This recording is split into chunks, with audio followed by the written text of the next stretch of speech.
Baik, ada di dalam pembahasan masalah tawassul sama istighatsah. Di dalam tawassul adalah memohon kepada Allah dengan membawa baginda Nabi.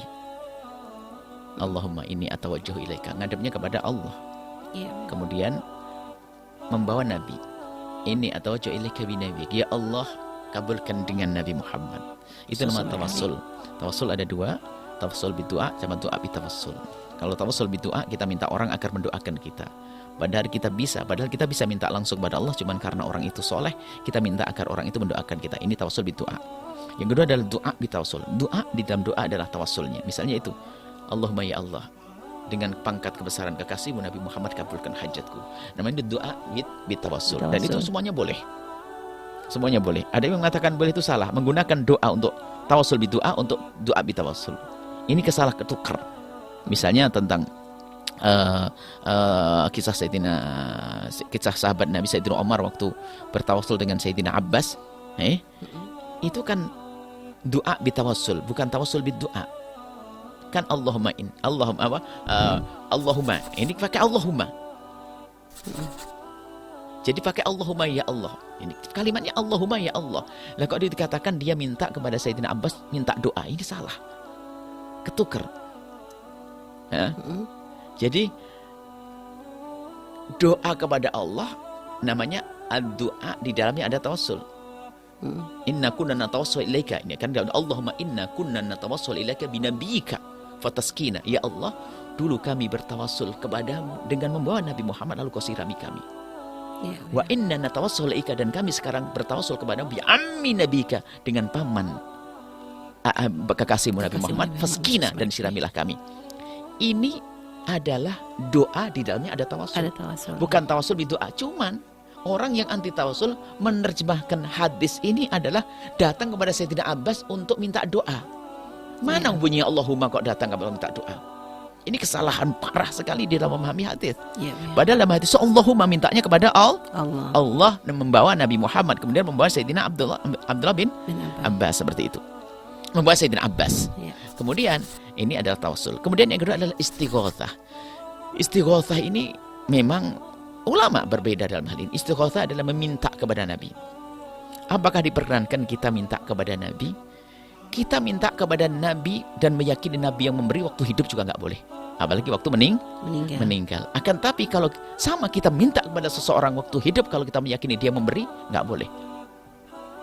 Nah, jadi nggak ada perbedaan antara hidup dengan matinya baginda Nabi, wafatnya. Jadi sama. Waktu Nabi hidup, Nabi tidak bisa memberi kecuali Allah izinkan. Waktu wafat sama tidak bisa memberi.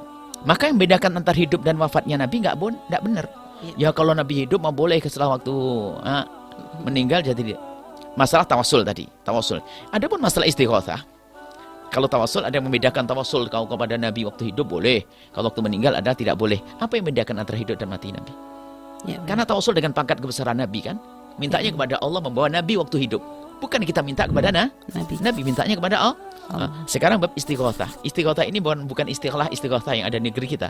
Istighatsah yang ada di negeri kita namanya berdoa. Istighatsah minta pertolongan kepada Allah. Ini nggak ada masalah ini. Nggak ada khilaf sama sekali. Ada istighatsah yang artinya istighatsah dalam pembahasan fikih istighatsah diajar dengan tawassul. Istighatsah ini adalah minta kepada baginda Nabi sallallahu alaihi wasallam. Apakah diperkenankan yang demikian itu? Nah, memang dalam hal ini ulama sebagian berhati-hati agar tidak menggunakan kalimat istighatsah. Cuman bukan berarti tidak diperkenankan asalkan keyakinan sudah dibangun bahwasanya yang memberi adalah Allah. Tidak usah jauh-jauh, kita langsung pada tafsirnya Ibnu Katsir. Ibnu Katsir waktu walau annahum idzalamu anfusahum ja'uka fastaghfirullah wastaghfirur rasul, itu beliau Ibnu Katsir itu menafsiri dengan kisah seseorang datang ke kubur baginda Nabi dan bercerita, ya Rasulullah, orang pada kehancuran. Fastaskili ummatik. Istaskili ummatik, mintakan ya Rasulullah, istaki mintakan kepada Allah. Mintakan kepada Allah untuk memberikan siraman kepada kami. Ya kan? Setelah itu pergi orang ini. Akhirnya ada yang memimpikan bahasanya adrik, kejar orang itu, bahasanya telah dikabul. Ibnu Katsir waktu meriwayatkan ini tanpa taklik, tanpa ngomentari, bahasanya kalimat istaski minta kepada Nabi tidak dikatakan sebagai sebuah kalimat yang salah. Kemudian juga dalam hadis Nabi menyebutkan kalau kamu berada di sebuah tempat, kemudian kamu sebutlah orang yang paling kau kagumi, maka akan diberi pertolongan oleh Allah. Ini ada riwayat semacam itu, bahwasanya minta. Kayaknya ya menyebut orang yang kita kagumi kesolehannya tentunya. Ya. Kepada Firaun ya nggak ada perlunya. Karena yang kita kagumi karena kesalahannya. Maka itu namanya istighothah, minta. Ya Rasulullah, ya, istasqi li ummatik. Dan kemudian juga Ibnu Katsir di dalam Bidayah Nihayahnya menceritakan kisah Sayyidina Umar bin Khattab. Kemudian di kejadian ke tahun 17 kalau tidak salah. Di Bidayah Nihayah kejadian tahun 17 Hijriah. Tahun 17 Hijriah pernah setelah wafat baginda Nabi. Itu adalah disebutkan kisah tentang orang istighothah kepada Nabi dan tidak ada ta'liq, tidak ada komentar. Jadi kalau minta kepada Nabi dengan keyakinan bahwasanya yang memberi adalah hanya Allah. Nah, ini adalah masalah penjelasan tentang istighothah. Cuman kalau orang untuk berhati-hati ya hindari kalimat seperti itu. Tapi kalau misalnya ada riwayat solawat yang mengatakan ya Allah ya Rasulullah adrikni misalnya, adrikni kita tahu bukan Nabi, adrikni dia minta kepada Nabi Sallallahu Alaihi Wasallam, bukan berarti kita mintanya untuk disampaikan kepada Allah. Di sini makanya istighothah memang ada khilaf di dalam hal ini. Berbeda dengan tawasul yang seharusnya tidak ada khilaf. Yang mempermasalahkan tawasul sangat mempermasalahkan istighothah. Yang tidak mempermasalahkan tawasul ada sebagian yang mempermasalahkan masalah istighothah, minta langsung pada Nabi. Jadi, tapi kalau digabungkan dengan riwayat lain, ya ibadallah, kalau kita ya ibadallah, menyebut nama hamba Allah yang terkasih. Hadis riwayat sahih dari baginda Nabi. Kalau kamu ada misalnya hilang ontamu dan sebagainya, sebutlah orang-orang yang Allah cintai, maka Allah akan berikan pertolongan. Nah, ini ada. Bahkan yang membawa riwayat ini adalah orang yang paling anti tawasul. Kita nggak usah sebut namanya. Ada yang membawa riwayat ini adalah disebutkan dalam kitabnya orang yang paling anti tawasul. Membawa riwayat ini. Bahasanya menyeru selain Allah. Karena apa? Keyakinannya kepada Allah. Karena bunyi apa? Kau sebut orang yang dicintai Allah, maka Allah akan beri pertolongan. Loh, minta pertolongan pada siapa sesungguhnya? Allah hanya melalui orang yang dicintai oleh Allah Subhanahu wa taala.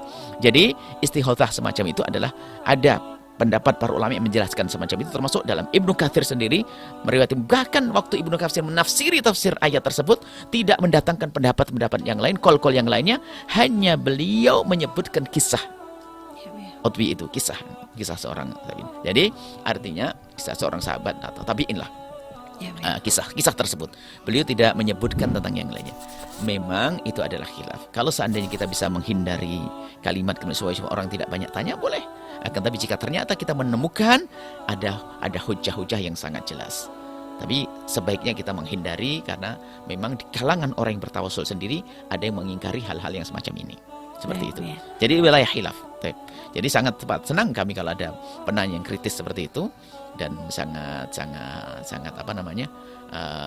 baik, harus seperti itu. Anda kalau belajar kritis, karena apa? Di balik inilah akan ada pertanyaan. Ada serangan dari orang yang berbeda akidah dengan kita, tapi kita punya hujah. Ulama kita yang menjelaskan tadi itu, bukan omongan saya, bukan. Ulama kita. Jadi istighothah adalah berbeda. Ulama kita berbeda pendapat. Sebagian mengatakan boleh, sebagian mengatakan tidak. Artinya tidak sampai derajat mengeluarkan orang dari Islam sampai fasik dan sebagainya. Sebab mintanya juga kepada Allah, gitu saja.